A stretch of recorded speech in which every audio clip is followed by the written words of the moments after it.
오늘 하루 가장 충격적이었던 소식을 가지고 와봤습니다. 바로 유도 유망주였던 신유용 전 선수의 성폭력 소식인데요. 5년 동안 지도 코치로부터 성폭행을 당했다라고 오늘 기자회견을 통해 밝혔습니다. 고등학교 1학년 시절부터 자신을 가르치던 담당 코치한테 숙소 등에서 20여 차례 성폭행을 당했다라고 주장해 큰 파장이 일고 있는데요. 밝혀진 내용 가운데 제가 가장 분노했던 것은 바로 이 대목입니다. 너 메달 따기 시작했는데 이거 누군가한테 말하면 너랑 나는 유도계에서 끝이야. 가해자의 바로 전형적인 협박성 멘트라고 할 수 있습니다. 국가대표로 국제대회에 나가는 것이 모두 운동선수의 꿈이었고 신 선수 역시 그것이 꿈이었는데 어떤 자신의 꿈, 자신의 선수 인생을 걸고 있는 사람한테 그것을 볼모로 침묵을 강요했던 거죠. 신 선수 역시 침묵을 할 수밖에 없었는데 지난 8일 조재범 전 쇼트트랙 코치의 성폭행 사실이 알려지면서 본인도 용기를 낼 수 있었다라고 합니다. 한편 가해자로 이제 지목이 된 지도 코치 같은 경우에는 지난해 3월 고소가 된 상태인데요. 신 전 선수와는 본인이 연인 관계였다, 성폭행은 없었다라고 주장을 하고 있습니다. 체육계 안에서 이제 구조적인 문제다 이런 얘기를 하고 있는데 이런 일을 해서는 안 된다 하는 게 딱 확산이 돼야 되는 거잖아요. 무조건적으로. 이거 너무 맞습니다. 당연한 거 아니에요, 사실은? 네, 너무 당연한 겁니다. 어떻게 해야 됩니까, 이거를? 대한유도회 같은 경우에는 해당 코치에 대한 징계를 논의하겠다라고 오늘 공식적으로 입장을 밝힌 바 있습니다. 네. 체육계에서 이제 성폭력 피해 증언이 확산될 조짐이 보이자 이제 문재인 대통령이 오늘 수석 보좌관 회의에서 이런 말을 했는데요. 수사 과정에서 2차 피해를 보지 않도록 철저한 수사를 해야 된다라는 걸 요구했고 동시에 모든 피해자들이 우리 사회 발전을 위해서 피해를 용기 있게 털어놓을 수 있는 분위기를 우리가 조성을 해야 된다, 만들어가야 된다라는 것을 이제 주문을 하셨습니다. 네. 주무부처의 문체부 역시 성폭력 전담 부서를 만들어서 더 전문적이고 적극적으로 대응해 나가겠다라고 밝힌 바 있습니다. 근데 앞으로 이런 일이 발생하지 않도록 또 대책이 마련돼야 되는 거죠, 당연히. 네, 맞습니다. 다음 소식은 지난 주말에 전해졌던 소식인데요. 한 온수매트에서 이제 1급 발암물질인 이제 라돈이 기준치 이상으로 이제 검출이 됐다고 원자력안전위원회에서 이제 밝혔고 전량 수거 명령을 내렸습니다. 2달 전이었던 12월 13일자 방송을 통해서 이제 방영을 했는데요. 당시 방송 주요 내용을 한번 먼저 보도록 하겠습니다. 네. 이제 한 업체 이제 온수매트를 사용하고 있는 이제 그 분들을 만났는데요. 당시 이제 라돈 측정값이 이제 기준치보다 이제 높게 나와서 이제 저희가 굉장히 놀랐습니다.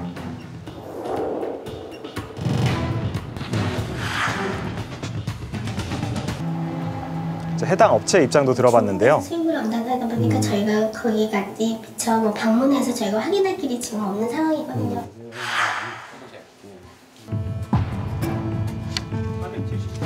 1년 동안 받을 수 있는 게 우리가 지금 1mS잖아요. 근데 이 온수매트에서 1년 받을 피폭을 다 받는다고 생각하시면 돼요. 저때 이제 모자이크 됐던 이제 제품이 주식회사 대현 하이텍의 하이젠 온수매트라고 하는 제품인데요. 이제 원자력안전위원회 빠른 조사를 이제 촉구를 했는데 2달이 지난 이제 지금에 와서야 이제 수거 조치 같은 이제 명령이 발동이 된 거고요. 또 해당 업체 같은 경우에는 이제 라돈 논란이 이제 불거지자 자발적으로 이제 교환을 해주고 하는 이제 조치를 취하기도 했습니다. 이제 다만 업체는 라돈이 이제 본인들이 수입한 중국산 원단에서 나온 것이다. 자신들이 잘 몰랐다라고 이제 주장을 했지만 이번 원안위 발표를 통해서 이제 유해성이 명백하게 이제 확인이 되었습니다. 혹시 아직도 이 온수매트를 집에 가지고 계시거나 사용하시는 분들은 사용을 절대 하지 마시고 업체에 연락을 하거나 하는 방법을 통해서 반품을 하거나 하는 조치를 꼭 취하셔야 할 것 같습니다. 네, 알겠습니다. 이게 진짜 문제는 이것뿐만이 아닌 거죠, 사실은? 네, 맞습니다. 지난해 이제 대진 침대를 시작으로 이제 생리대, 팔찌, 마스크 등 이제 각종 생활용품에서 이제 라돈 공포가 지금 소비자들 사이에서 굉장히 커지고 있는 실정이었는데요. 심지어 이제 아파트 건축 자재에도 라돈이 나온다라고 하는 이제 그런 논란이 굉장히 컸습니다. 이제 정부 당국이 이제 라돈에 대해서 이제 종합적인 대책을 마련하고 이제 우리 일반 소비자인 국민들한테 좀 발빠르게 정보를 제공해야 되는데 이제 그러한 것들 좀 미흡해가지고 이런 공포가 좀 확산된 것이 아닌가 하는 생각이 좀 들고요. 소비자들도 안전하게 생활할 수 있도록 오늘 밤 김제동에서도 계속 지켜보도록 하겠습니다. 자유한국당이 4개월 만에 5.18 민주화운동 진상규명조사위원회에 자유한국당목 3명의 위원 명단을 오늘 공식 발표했다는 것입니다. 이로써 5.18 진상규명조사위원회의 구성이 이제 마무리가 되었는데요.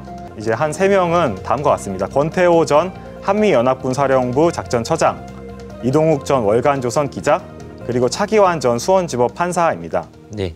지만원 씨가 배제가 되었음에도 이 추천 명단 3명을 놓고서 논란은 이제 여전히 진행 중입니다.